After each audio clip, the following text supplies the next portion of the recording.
In the following video, I'm going to quickly run over ground extraction again, and I'm also going to then carry on and show how we can extract some of these pipes out of this point cloud and actually sort of show them as a 3D solid.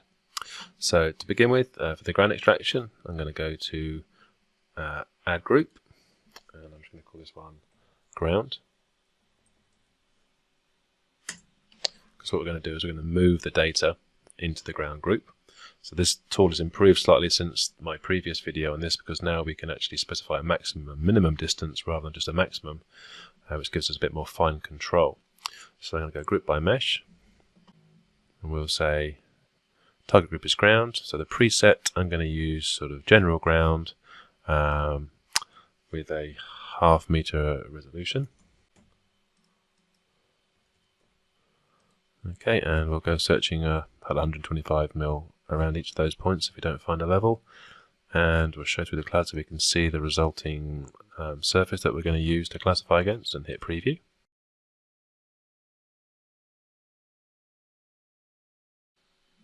Okay, so here's the preview surface. Alright, okay, so remember, this is not the ground that it's going to extract. This is the surface that it's kind of approximated from the points to arrive at a underlying surface. Alright, so what we're going to do now is we're going to say, given a distance from that surface, I'm going to say move data that's close to it into this other group, which I've now called ground. So basically the minimum distance will be 0, and the maximum distance I'm going to start by saying, say, 0.1. Okay, and I'm not going to use vertical offsets. I'm going to use in the plane of the triangle so that the slopes are properly looked at as well.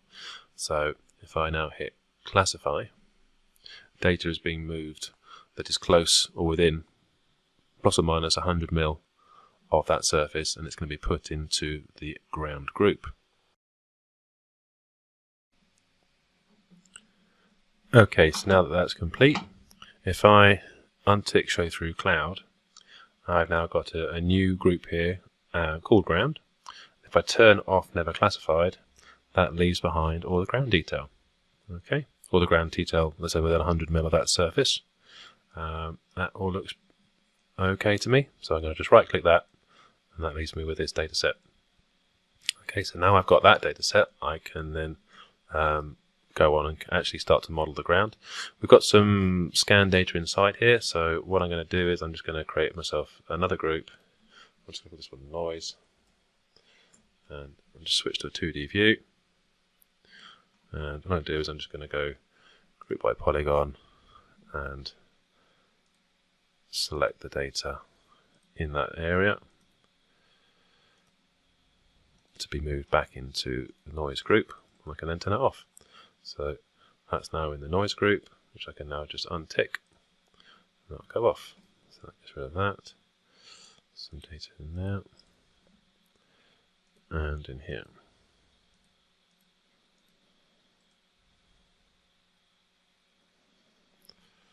Okay.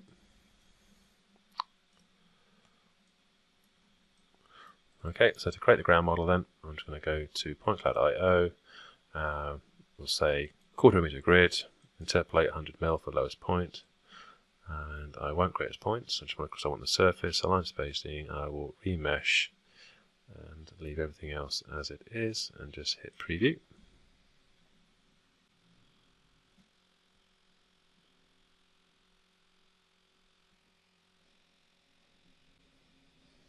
Okay, and there's our surface. Okay, so it's obviously skinned over the little areas where there were holes, and it's obviously skinned over these. But obviously we can delete those out if we need to later on. So for the time being, I'm just going to leave it as is. There's obviously a lot of interpolation here where the surface had big gaps in it, but obviously we can remove that as well. So I'm just going to accept that for the time being, hit create grid. Okay.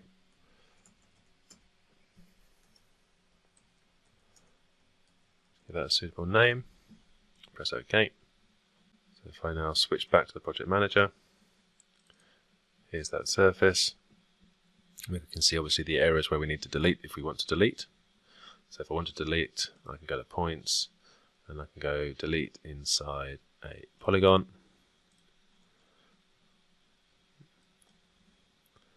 And I can now just click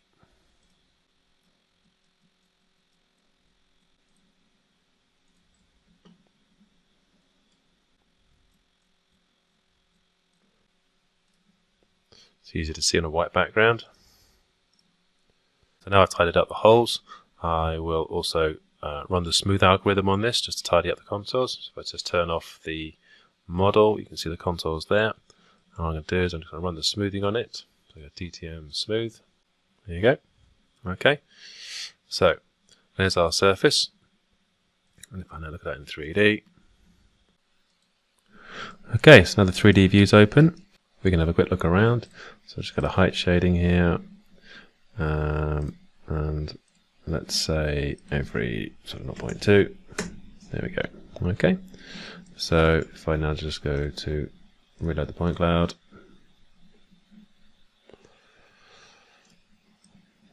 That all looks pretty good. That seems to sit nicely with the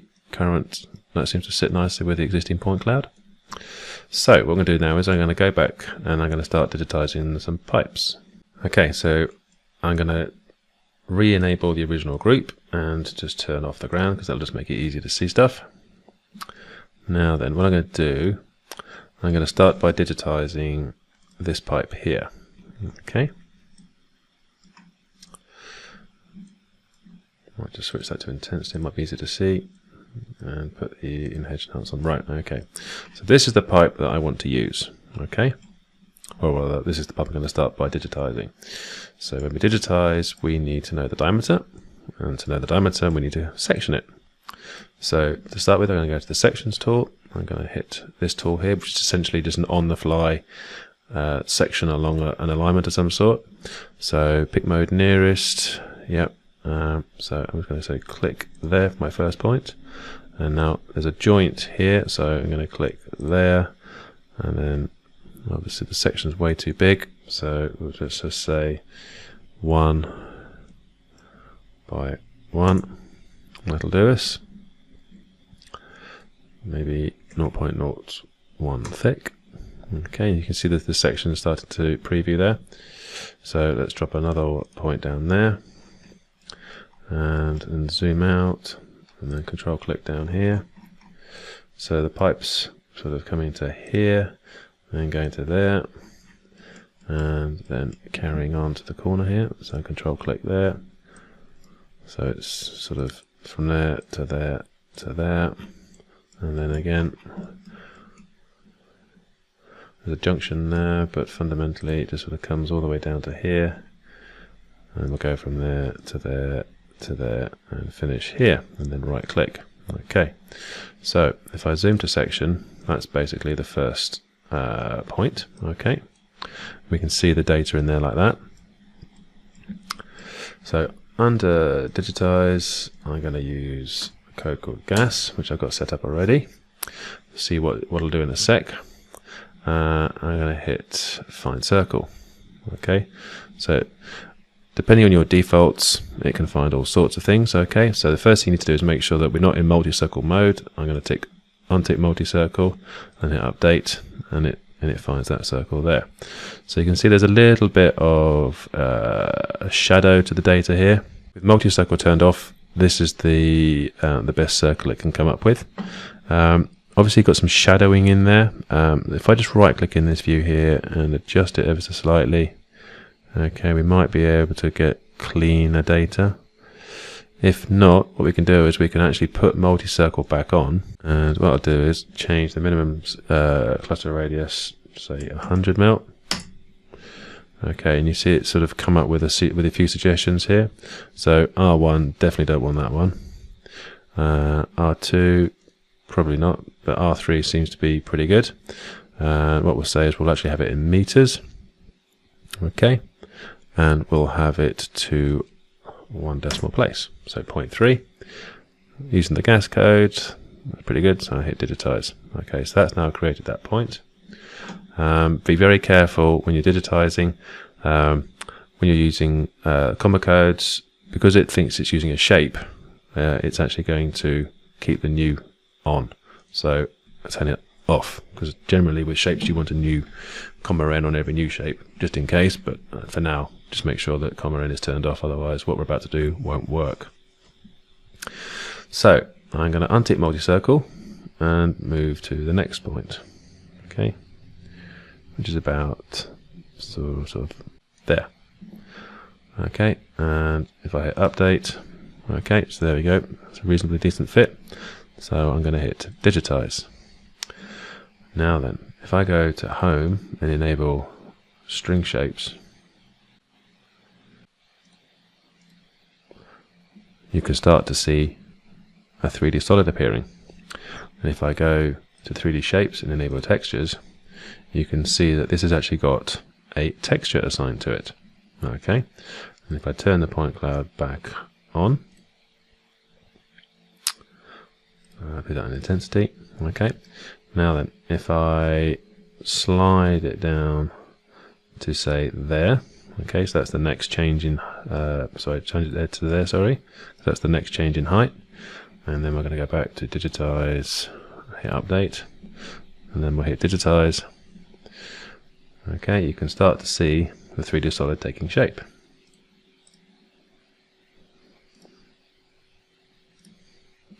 Now, the image I've used is just something I've knocked up in Word. Okay, so here's what I've knocked up in Word, just using word art, copying images from the internet, okay, then screen snap that and turn it into an image.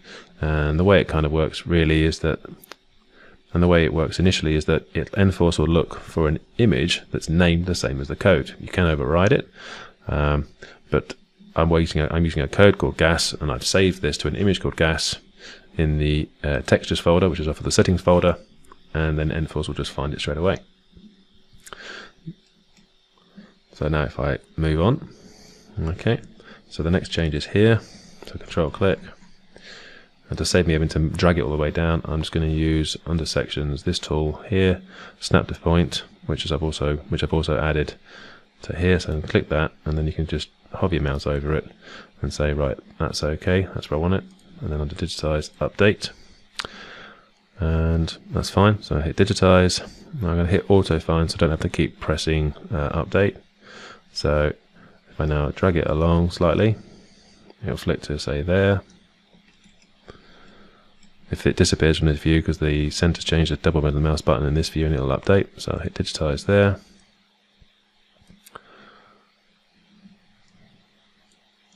Move it along just before it changes again. So to there, digitize, and then to there, digitize, and now to the corner here, and repeat the process. So snap to say there, digitize, and just drag, digitize,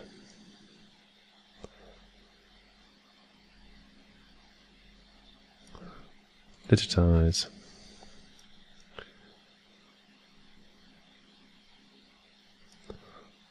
digitize,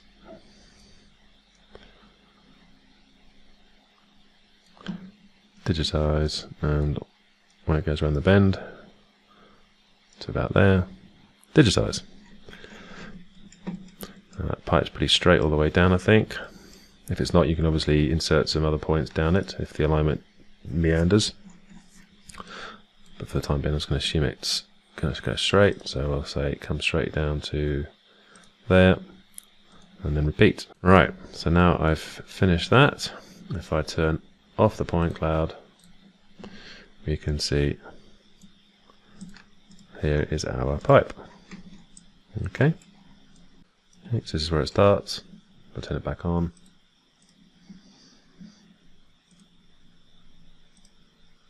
Okay, you can see that ties up quite nicely. So that can be exported to IFC or OBJ. You just go to the 3D Models tab, hit Export, select the tick boxes that you want, hit Export, give it a file name, and select your export format. But we've got one other trick up our sleeve. So that's a gas pipe. But what about one of these gas containers? So if I just say, for instance, let's look at this one here. Same process for all of them. So I'm going to go back to sections, and we shall go, say, Z, and I'm just going to hit set center and snap it to there. Okay, so that's just basically a section of the same size I had before, but just snap to there. Okay, right click to cancel export tool. So at the moment it's only set to a meter. So I'm going to change that to say 10 and 10. So double middle mouse button here, and you can see that we now get a slice. So if I go back to digitize and hit find circle, you get that. Okay, now I'm going to change my code to gas tank. Okay, which I've got previously set up. So it's found the circle for us. Okay, but obviously the top of it is not where it is now. It's there. If you can't quite get to the point that you want to get to because of the data, I'll just show you how you can hit pick height, and then you can essentially just literally go click. And that, when I press digitize in a moment, will actually set the height of this shape to that point I just clicked. I have actually got this set up though, so that it expects an attribute, and you'll see what that attribute does in just a second. So if I click in here, you can see up now I've got these DH and Vs. These are triggers to enable me to measure things. So if I click V, I can then say, right, go from there, I'm going to say up to the top, so 12.7, and it'll put that 12.7 into that value field there. I can overwrite it if I want, like that, but if I hit digitize, that will now create me a shape. I'll enable shapes, and there you go. You need shapes enabled, not just string shapes, so that you need to see the circle came from the shape, and string shapes then draws that. Okay, so if I clear the section, you can obviously repeat that process for the other objects. So if I was to do quick Z, set center to there, okay, same deal as before, just move it down, pick height to there, and then in the attribute field I've already created, click on the V for the vertical height, and go so from there to there, and then press digitize. And there we go. So if I right click to cancel that, close down that, clear the shape, clear the sections, and if I turn off the point cloud, there you see. So you just need to repeat the process for whatever it is you're trying to digitize. If I go to home and hit backlog status, I can actually bring in the Pipework DTM. There you go. If I go export models, all of the models, including any DTMs and pipes and shapes. I won't do any images, export. Okay, so I've changed the file type to IFC, and we'll just call this one Gasworks.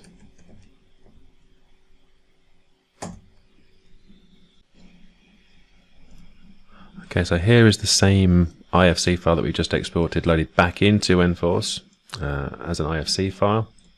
Okay, so you can see actually for the pipes, it'll actually take the color of the pipe into the IFC when it exports it.